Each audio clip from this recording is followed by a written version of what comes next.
Fame is a 1980 American teen musical drama film directed by Alan Parker. Set in New York City, it chronicles the lives and hardships of students attending the High School of Performing Arts, known today as Fiorello H. LaGuardia High School, from their auditions to their freshman, sophomore, junior and senior years. Producer David Da Silva conceived the premise in 1976, partially inspired by the musical chorus line. He commissioned playwright Christopher Ward to write the script, originally titled Hot Lunch, before selling it to Metro-Goldwyn-Mayer MGM. After he was hired to direct the film, Parker rewrote the script with gore, aiming for a darker and dramatic tone. The script's subject matter received criticism by the New York Board of Education, which prevented the production from filming in the actual High School of Performing Arts. The film was shot on location in New York City, with principal photography beginning in July 1979 and concluding after 91 days. Parker encountered a difficult filming process, which included conflicts with U.S. labor unions over various aspects of the film's production. MGM released Fame using a platform technique, which involved opening the film in several cities before releasing it nationwide. The film grossed $21.2 million in North America against a production budget of $8.5 million. It received a mixed response from reviewers, who praised the music, but criticized the dramatic tone, pacing and direction. The film received several awards and nominations, including 2 Academy Awards for Best Original Song, Fame, and Best Original Score, and a Golden Globe Award for Best Original Song, Fame. Its success spawned a media franchise encompassing several television series, stage musicals, and a remake released in 2009. Plot. Auditions. In New York City, a group of teenagers auditioned to study at the High School of Performing Arts, where they're sorted into 3 different departments: drama, music, and dance. Accepted in the drama department are Montgomery McNeil, a closeted homosexual, Doris Finsecker, a shy Jewish girl, and Ralph Garside, who succeeds after failed auditions for music and dance. In the music department, Bruno Martelli is an aspiring keyboardist, whose electronic equipment horrifies Mr. Swarovski, a conservative music teacher. Lisa Monroe is accepted in the dance department, despite having no interest in the subject. Coco Hernandez is accepted in all 3 departments, because of her all-around talent. Leroy Johnson goes to the school, performing as part of a dance routine for an auditioning friend, but the dance teachers are more impressed by his talents than his friends. Freshman year. The students learn during their first day of classes that academics are weighed equally with performance. In the lunchroom, Doris becomes overwhelmed by the energy and spontaneity of the other students' hot lunch gem. She befriends Montgomery, but worries that she's too ordinary against the colorful personalities of the other students. As the year progresses, Coco tries to convince Bruno to book performing gigs with her. Leroy clashes with his English teacher Mrs. Sherwood over his refusal to do homework. It is later revealed that he is illiterate. Bruno and his father argue over Bruno's reluctance to play his electronic music publicly. Miss Burke, the school's dance teacher, warns Lisa that she is not working hard enough. Michael, a graduating senior, wins a prestigious scholarship and tells Doris that the William Morris Agency wants to send him out for auditions for television pilots. Sophomore year. A new student, Hilary Van Doren, joins the school's dance department and becomes romantically involved with Leroy. Bruno and Mr. Swarovski debate the merits of traditional orchestras versus synthesized instruments. Bruno's father plays his music, Fame, outside the school, inspiring the student body to dance in the streets. As an acting exercise, the students are asked to divulge a painful memory. Montgomery discusses discovering his homosexuality, while coming out in front of his classmates. Doris relates her humiliation at being forced by her stage mother to sing at a child's birthday party, and Ralph tells of learning about the death of his idol Freddie Prinze. Miss Bird drops Lisa from the dance program, and after seemingly considering suicide in a New York City subway station, Lisa drops her dance clothes on the subway tracks and decides to join the drama department. Junior year. Ralph and Doris discover their mutual attraction, but their growing intimacy leaves Montgomery feeling excluded. Hilary brings Leroy home, much to the shock of her father and stepmother. Ralph's young sister is attacked by Junkie, and Ralph lashes out at his mother's attempts to comfort the child by taking her to the local Catholic church, instead of to doctor. Doris begins to question her Jewish upbringing, changing her name to Dominique DuPont and training the relationship with her mother. During a late-night showing of the Rocky Horror Picture Show at the 8th Street Playhouse, Ralph encourages Doris to smoke marijuana. Intoxicated, Doris takes part in the stage show during the film's Time Warp musical number. The next day, she realizes that as an actress she can put on any personality she wants, but is sobered upon running into Michael, who is struggling as an actor and waiting tables. Senior year. Ralph performs stand-up comedy at Catch a Rising Star, where he garners some initial success. He falls into a hard party lifestyle, which upsets Doris. Given a prime spot at another comedy club, he bums after clashing with both Doris and Montgomery over his new lifestyle. Disgusted with himself, Ralph believes his career is over, but is comforted by Montgomery, who tells him that failure is a part of the entertainment business. Hillary, now pregnant, plans to have an abortion and move to California to take a position with the San Francisco Ballet Company. Coco is approached in a diner by men claiming to be a director. She naively goes to his apartment for a screen test, but discovers that he is an amateur pornographic film director. He manipulates her into taking her shirt off, as he films her sobbing. Leo is offered a position in Alvin Ailey's dance company, but must graduate in order to be accepted. He confronts Mrs. Sherwood outside her husband's hospital room, and lashes out at her for giving him a failing grade. However, upon realizing that Mrs. Sherwood has her own problems, he comforts her. During graduation, the student body showcases their talents by performing an original song, I Sing the Body Electric. The opening lines are sung by Lisa, Coco, and Montgomery. Intercut with the performance are scenes of Leroy dancing, and Bruno playing with a rock band, finally sharing his music with others. Cast: Irene Cara as Coco Hernandez, drama, music and dance. Lee Curry as Bruno Martelli, music. Laura Dean as Lisa Monroe, dance. Antonia Franceschi as Hilary Van Doren, dance. Paul McCrane as Montgomery McNeil, drama. Barry Miller as Ralph Garcia/Raul Garcia, drama. Jean Anthony as Leroy Johnson, dance. Maureen Tiffy as Doris Finsecker, drama. Albert Haig as Mr. Sharofsky, music. Anne Muir as Mrs. Sherwood, English. Joanna Merlin as MS. Bert, dance. Jim Moody as Mr. Farrell, drama. Debbie Allen as Lydia, dance. Eddie Barth as Angelo Martelli, Bruno's father. Boyd Gaines as Michael. Teresa Hughes as Naomi Finsecker, Doris's mother. Stephen Wood as Francois Lafitte. Richard Belzer as Catch a Rising Star MC. Bill Burr as Mr. England. Isaac Mizrahi as Touchstone. Sal Pyro as Rocky Horror MC. Michael DeLorenzo as Principal Dancer. Meg Tilly as Principal Dancer. Production, Development and Writing. Alan Parker, Director. In 1976, talent manager David Da Silva attended a stage production of A Chorus Line and noticed that one of the musical numbers, Nothing, had made a reference to the New York High School of Performing Arts.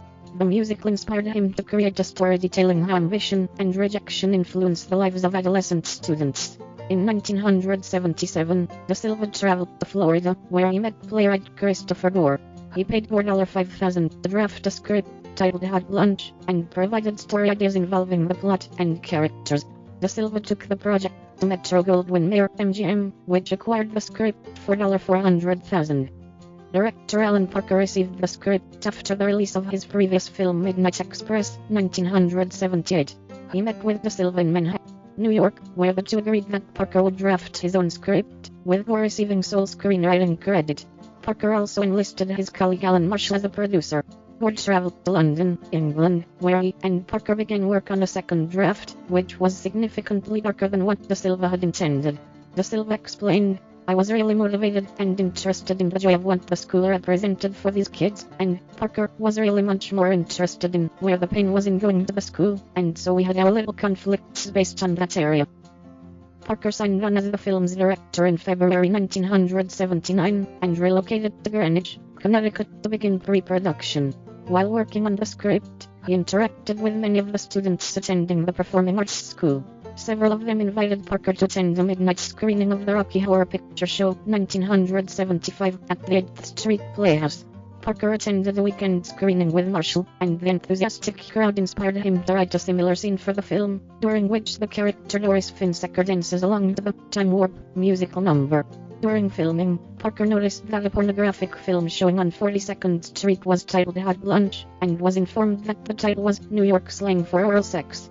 In response, MGM offered several working titles before Parker titled the film Fame, naming it after the 1975 song performed by David Bowie.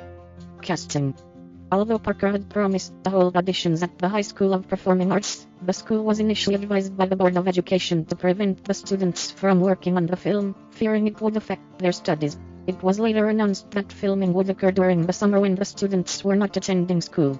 Parker distributed casting call advertisements at the Performing Arts School and the High School of Music and Art.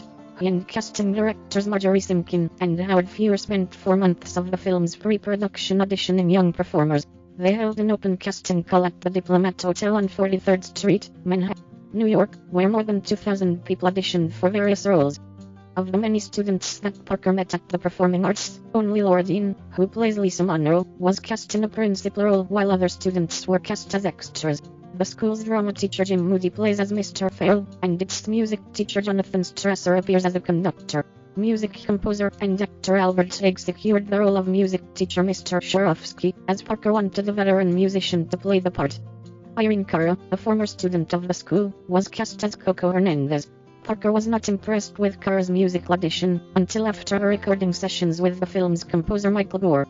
Jean Anthony Ray, who plays Leroy Johnson, was also a performing arts student, but had been expelled from the school for disruptive behavior. Simkin had discovered Ray breakdancing on a street corner in Harlem before asking him to audition for a role in the film. Lee Curry, who was cast as Bruno Martelli, learned of the production while attending the Manhattan School of Music. During his audition, Paul McCrane performed an original song he had written, "Is It Okay If I Call You Mine?" He was cast as Montgomery McNeil, and the song inspired Parker to include it in the film. Barry Miller, who achieved critical acclaim for his supporting role in Saturday Night Fever 1977, was cast as Ralph Garside, an aspiring actor and stand-up comic of Puerto Rican descent. Maureen Tiffey, an established actress of Irish descent, was cast as Doris Finsecker, a shy and uptight Jewish girl. De Silva disagreed with her casting, stating, "I'd envisioned Doris as a 16 or 17-year-old Barbara Streisand from Brooklyn, and when Parker cast this Irish actress that was a trouble. That was my only reservation. I really had envisioned she was a young Barbara Streisand, a Jewish girl." Parker and the casting department had difficulty finding an actress for the role of Hilary Van Doren.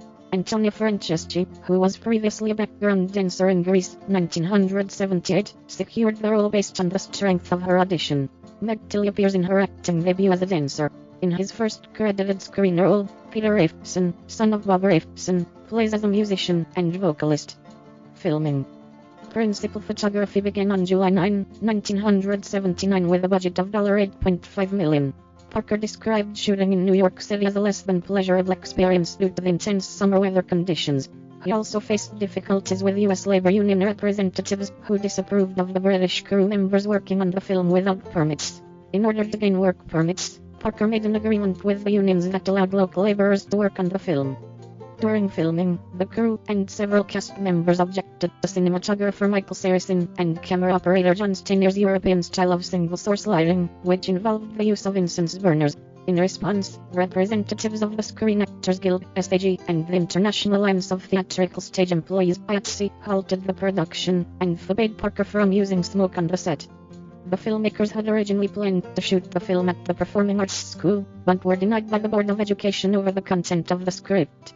After consulting with Nancy Littlefield, the head of the New York City Mayor's Office of Film, Theater and Broadcasting, Parker was granted a meeting with the board's members, who explained that they were concerned with the script's profanity, sexual content, and depictions of drug use, as well as his depiction of Turkish prisons in Midnight Express. After the filmmakers expressed interest in moving the production to Chicago, Illinois, Littlefield reviewed abandoned city properties and discovered 2 unused schools, Harran High School and Performance Space 122.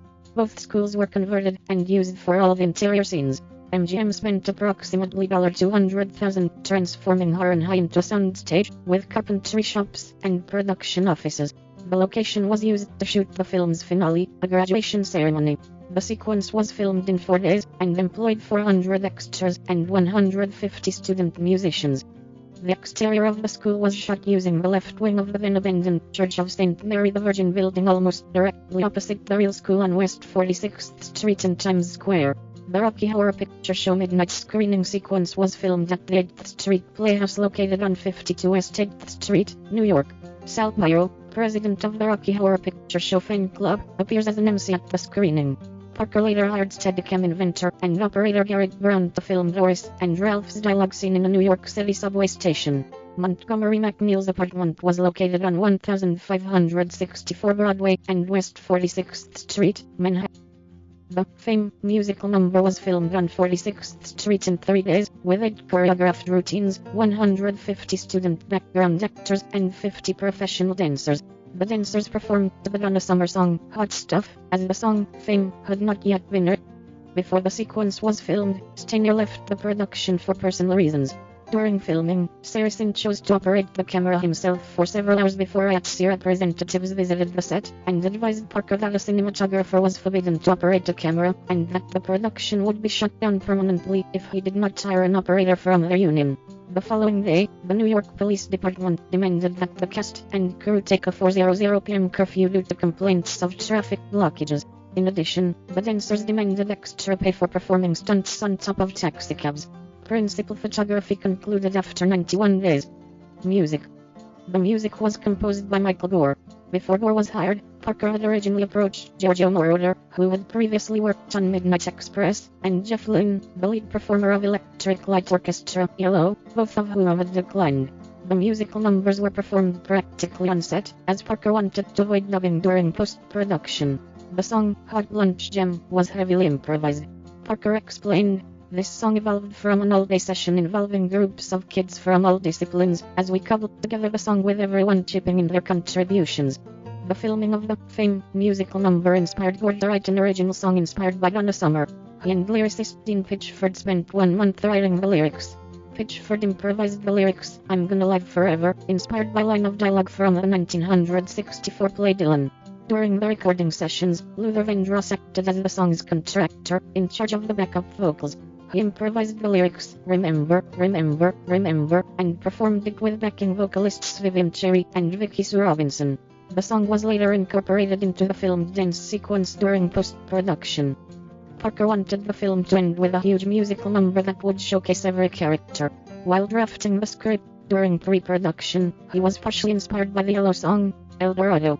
Parker turned to Gore and Pitchford, requesting that they write a song would combine the film's 3 musical elements: gospel, rock and classical. The resulting song, I Sing the Body Electric, was named by Pitchford after the same titled poem from Walt Whitman's Leaves of Grass collection. Soundtrack.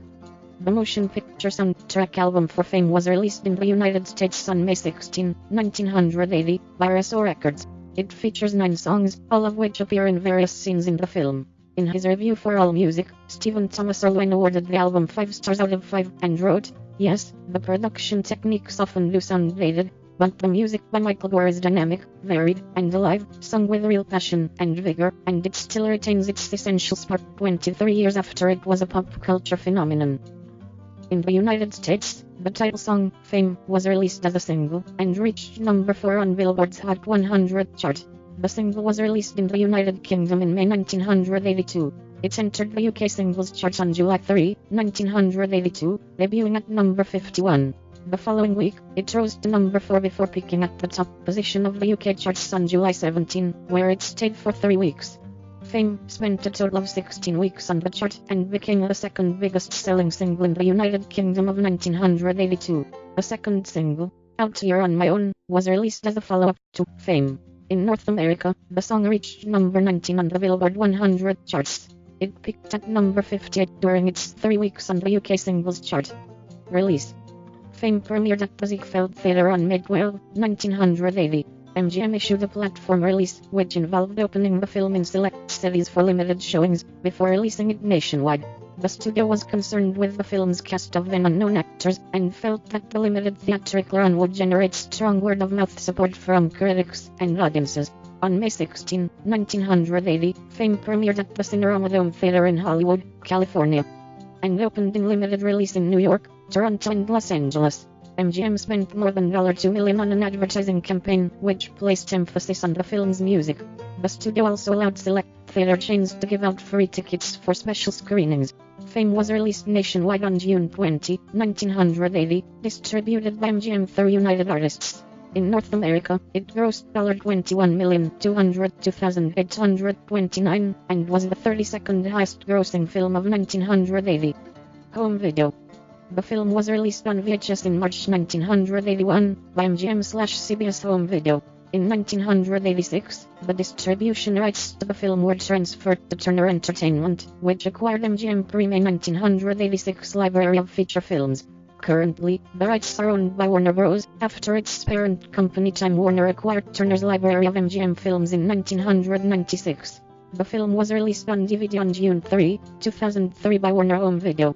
Special features for the DVD include an audio commentary by Parker, a branching video featuring interviews with Parker and several cast members, a making-of featurette, a short documentary on the High School of Performing Arts, production notes, and the theatrical trailer. As a tie-in to the home video release of MGM 2009 remake, Warner Home Video released the film on Blu-ray disc on January 26, 2010. The Blu-ray presents the film in 1080p high definition, and contains all the additional materials found on the 2003 DVD release, including a CD soundtrack sampler that previews 4 musical numbers from the soundtrack album.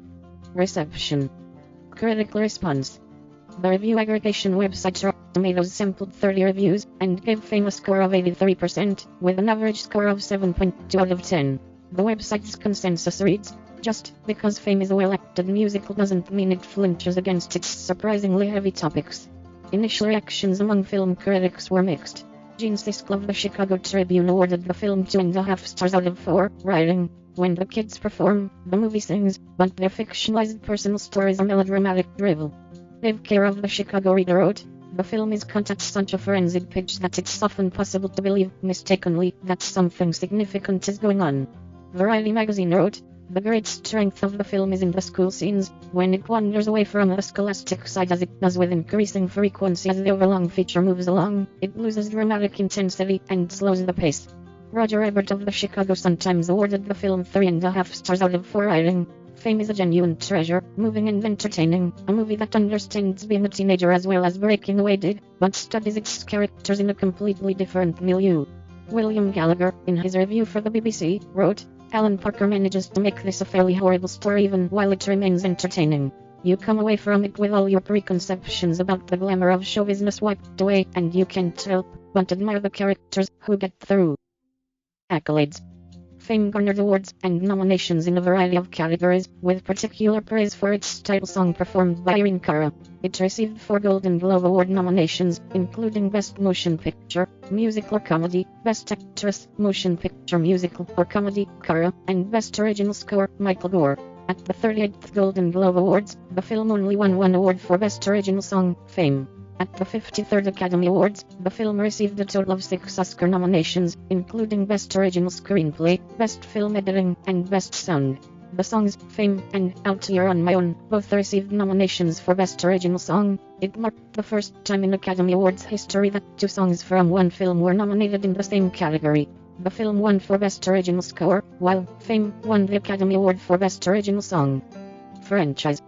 Following the film's release, a television spin-off, Fame, aired on the NBC network for 2 seasons from January 7, 1982 to August 4, 1983.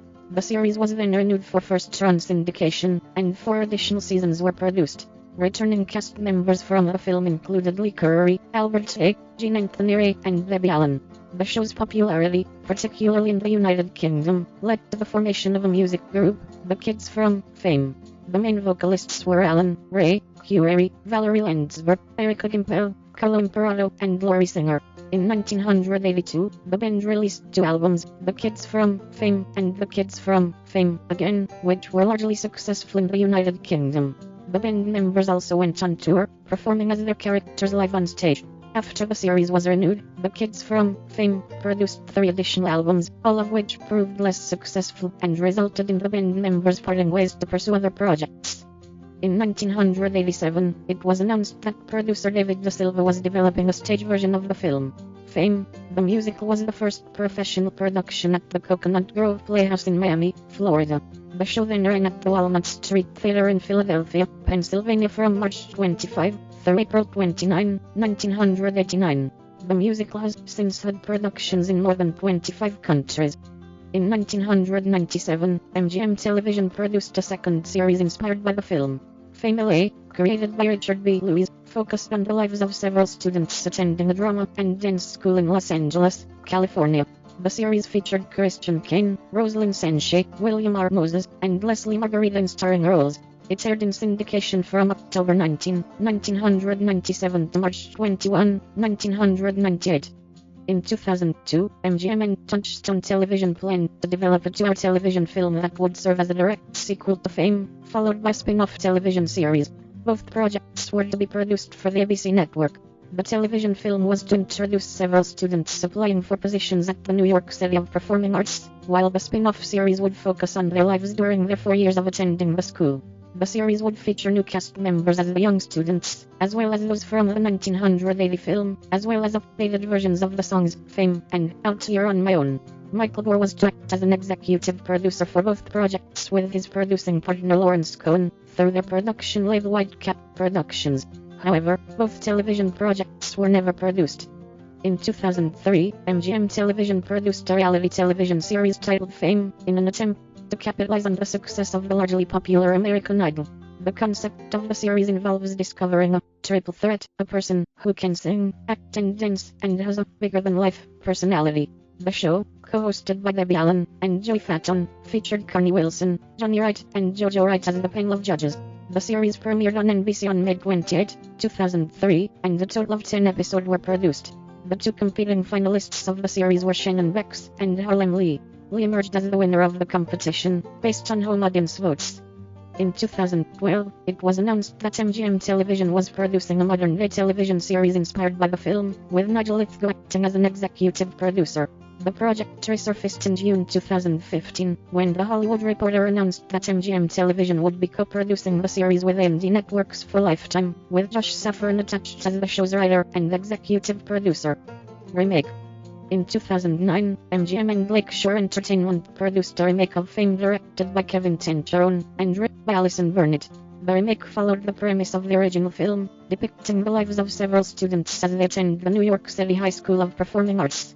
Debbie Allen was the only cast member from the 1980 film to have a supporting role, appearing as the school's principal. The film was notable for its lighter tone, in contrast to the earlier film's gritty subject matter. Released on September 25, 2009, Fame received generally unfavorable reviews from mainstream film critics. It was a modest box office success upon release in the United States, though it fared better internationally, grossing $54.7 million worldwide. Parker voiced his disapproval of the remake and described it as an awful film. Maureen Tiffey also criticized the film, stating, "They're using the same formula, but it doesn't have the same substance. It's not staying true to the grittiness and authenticity of the original." Aftermath and Legacy. Fame was the last musical film to be produced by MGM, before the studio merged with United Artists in 1981. The film has been credited with revitalizing the teen musical subgenre by adding dramatic elements into its story, echoing 1950s melodramas. Its presentation of musical numbers in the style of a music video was a major influence on other 1980s films in the dance film genre, such as Flashdance, 1983, Footloose, 1984, and Dirty Dancing, 1987. It also inspired the creation of other similar performing arts schools around the world, including the Liverpool Institute for Performing Arts, LIPA, and the Brit School. The film and its title song helped launch Irene Cara's musical career. She recorded 3 solo albums and contributed to several film soundtracks, notably performing Flashdance, Want a Feeling, the title song for Flashdance, for which she won the Academy Award for Best Original Song. Paul McCrane, Meg Tilly, and Barry Miller went on to successful acting careers, while Gene Anthony Ray, Debbie Allen, and Lee Curry found success and popularity with the television series. Ray struggled with drug and alcohol addictions, and worked sporadically after the series ended in 1987. In 1996, he was diagnosed as HIV positive and died from a stroke on November 14, 2003. The film was Christopher Gore's only original screenplay. He was also involved with the 1982 television series as its creator, and wrote several episodes before his death from cancer on May 18, 1988. After Fame, Louis Falco continued to work as a commercial choreographer for several music videos and films. He again collaborated with Parker on the 1987 film Angel Heart before his death from AIDS on March 26, 1993. In 2004, the American Film Institute, AFI, ranked the song Fame at #51 on its 100 Years, 100 Songs list. In 2006, AFI placed the film on its 100 Years, 100 Cheers list, where it was ranked #92. That same year, the film was a nominee for AFI Greatest Movie Musicals. The film also ranked #42 on Entertainment Weekly's list of the 50 Best High School Movies. In 2014, IndieWire added the song Fame to its list of the 20 greatest movie theme songs of the 1980s. Notes: MGM released the film theatrically through United Artists, which is credited as a distributor in the film's promotional materials.